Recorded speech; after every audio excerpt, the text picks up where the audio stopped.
The Nintendo 3DS has some pretty cool homebrew and ports, so in today's video we're going to show off a few of them that you might just want to try. So up first at number 1 is the Minecraft Modernization Pack. Recommended to me by a viewer of the channel, this mod pack makes Minecraft on the 3DS much more modern by adding hundreds of new features. For starters, it updates the game's interface and icons, along with providing new texture packs and fonts. Another big thing that gets added in with this mod is achievements, which to me is a pretty big deal because that adds a lot of content for those who enjoy trophy hunting and 100%ing their games. Other added features also include a bunch of new items along with swimming mechanics, brand new sounds, and improved textures. This mod pack all around succeeds in making the 3DS version of Minecraft much more playable, and if you're curious about all the changes, you can find them in a list of patch notes in the game which displays each individual change. There isn't much else to say about this one besides that it's a great way to play Minecraft on the 3DS nowadays, so if you haven't installed this mod on your system, it's one I highly recommend you do. And up next, Fallout 1. This is a relatively new port that was released in the past year, which brings the original Fallout 1 game onto the handheld. Now admittedly, I was a little skeptical at first on how well this game would actually run on the 3DS hardware, but after giving it a playthrough,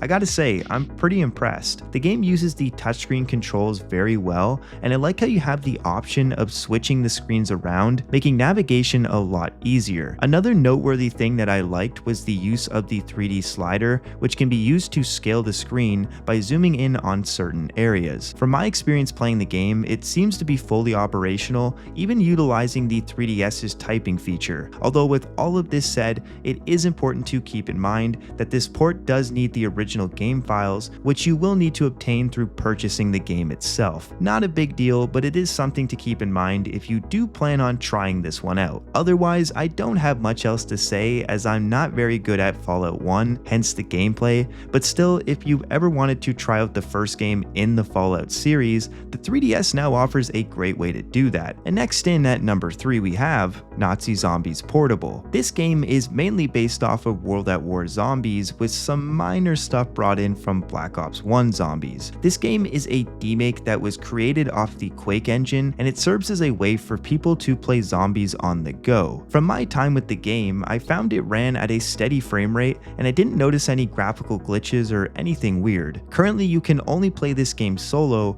with the developers planning to add co-op in a future update, which I really hope they do. In terms of maps, there are a couple to choose from, with the inclusion of custom maps that you can download. I found these custom maps to be my favorite part of the entire game, as I enjoyed checking them out and seeing what other people have made. It's always cool to see that new content is still being added to these older ports, even if some of these maps are kinda hit or miss. Moving away from all of that though, there was one gripe I had with this game, and that was its control scheme. I personally was not a fan of the touchscreen controls, and I found them to be really uncomfortable when trying to move your character around. I assume the weird touchscreen controls come from the game being ported over from other consoles that mainly use analog control schemes for aiming, but I'm not 100% sure about that. Even with the weird controls though, I still did have a lot of fun with this, and I would recommend the game to anyone who enjoys Call of Duty Zombies. All in all, good game, and it's a decent port that includes tons of stuff to do, so be sure to check it out if you're a fan of the Zombies game mode. And coming in at number 4 is Apotris. I featured this game in my homebrew video on the Game Boy Advance,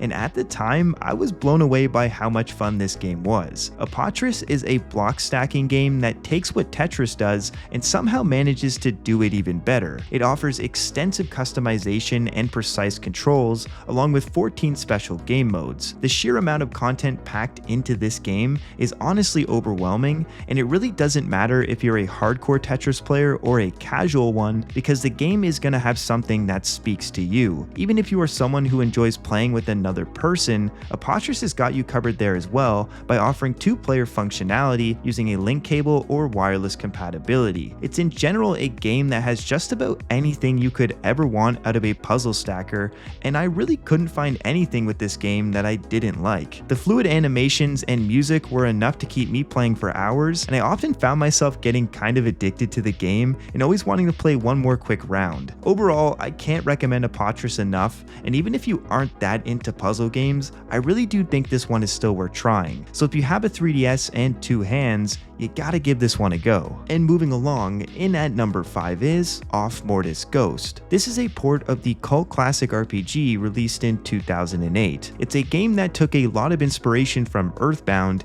and even helped inspire future titles like Undertale. The core premise is that you are a batter who has to purify the world from the off. It's a very weird and strange storyline that through time begins to make a little more sense. When it comes to the combat, it's pretty traditional except for the cooldown function that determines when you're allowed to attack enemies. This feature gets pretty crazy later on in the game because it allows you and enemies to attack each other at the exact same time, which is something I have not seen in many other RPGs. In terms of the port's performance on the 3DS, I didn't find anything wrong with it, and everything ran without any hiccups at all. The music is composed by the popular Toby Fox, and it sounds great on the system, along with the touchscreen, which is utilized in a very smart way. Other than that, there's not much else to say with this one, besides the fact that if you like old school RPGs, you're probably gonna like this one too. And so before ending this video off, I wanted to make a few small honorable mentions, with the first being Ballcopter, which is a new homebrew game that is very similar to Flappy Bird, and it's a fun way to kill a few minutes. Chrome T-Rex Runner is another one, and it's a newer title that I'm surprised only just got brought over now. There really isn't much else to say about this one, as I'm sure most people have played it before, but it's still cool to see that this finally made its way onto the 3DS. Lastly, Magic Feather, which, full disclosure, I don't recommend this game, but wanted to put it in this video because, well, I'm not really sure what this game is.